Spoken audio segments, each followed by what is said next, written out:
guys, this is probably gonna be a quick video, but welcome to the stable. So we're doing some quick boss content here, and I'll show you what is going on and what the problem is and what's been bugging me about this car. So you see, I've complained about this bumper sagging and sagging. We replaced this little triangle shaped bracket when I first got the car because the bumper kept popping out right here. And then the other side, I just replaced it too because this side was way worse than the other side and popping out. This bumper's been replaced once before, and as you can see, it's very ghetto with how this chin spoiler has been put on. It seems like it's been ripped out before, and then I kind of ripped it out again at a car show. So I fixed it the best as I could. It's more solid than it is. But if you guys remember when we did the Whipple heat exchanger install, this was hitting on the heat exchanger when we moved it forward. So the whole bumper has been sagging because we moved or removed the little air dams that went right here, and that's where this bolted to. And you guys can see the leg on this side has nothing to hold it there. So that side, I mean, we could probably honestly install it back in there, but so really what's holding this is just the top. So when you put the bumper on, you have all of this weight right here from all these holes all into here, and it's making this thing sag. And this is an aftermarket one because I didn't want to cut the original Boss one. So the game plan, and you're not going to see it, so I don't mind doing it, because dealing with this bumper is by far the worst because it's scraping on everything. Doesn't help that we have the 17 skinnies on the front, and then the weight of the Whipple dropped it down, so definitely needs a 19 street tire on there. But I'm gonna put some kind of padding on here, probably just a piece of like heater hose cut and then placed over this so it doesn't dig in here. And these holes that we didn't use from the factory strut bar, or the crash bar, I mean, I'm just gonna drill straight through there and then put that in there, and then you guys can see how much it just lifted that up. So I'm gonna do the same thing to the other side, so at least we'll have solid support in there, and then that will stay down in there. But we'll have solid support, so that way this quits sagging. And it's bad because even when you close the hood, when I was at the racetrack, the guy walked up and pushed down on the hood because it looks like the hood is open. So that means that to a degree it's a safety item, because with the hood not fully closed in here and it looks like it's open, that means at the track air's getting up in there and there's potential for the hood to go flying open. And this car is on the verge of going 135 in the quarter mile, so I don't want that to happen. And I'll just point to this and say that's different than what we had on there before. So that's all I'm gonna say. It's been raining a lot here, and P&P has been on some bull crap about not doing Friday night drags.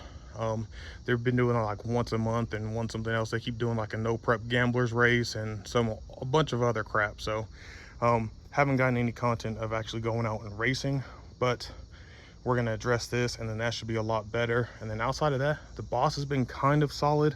And I say kind of because we keep having issues with our extension wire for our throttle body. It keeps throwing a voltage code, and that loops around and it plugs in right over here. Oh, sorry, right over here. So I don't know, I don't want to do it, but we might have to end up actually permanently soldering that wire in and get rid of the connections, because we keep getting a voltage issue. And I found out here, and you guys can see it frayed right there, my bypass valve is hitting this hose right here, so I got to address that sometime.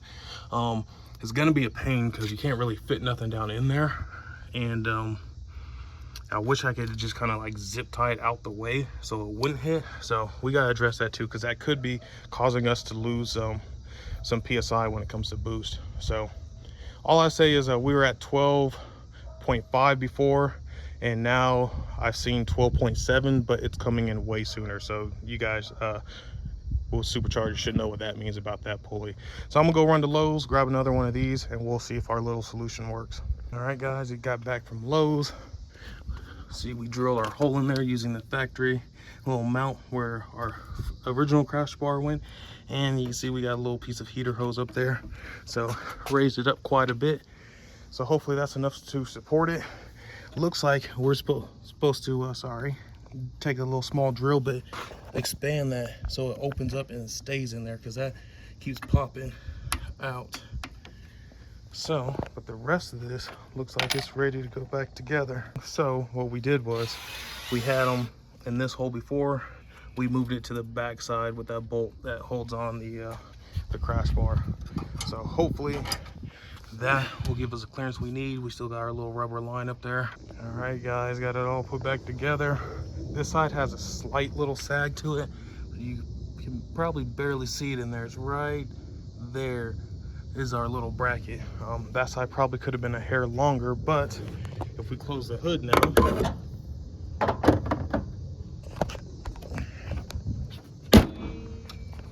there we go. See, that side's a lot tighter, and we got a tiny little seam there, but that is a night and day difference. So I'll end up inserting a picture of what I was talking about before, because I've been complaining about that for a while.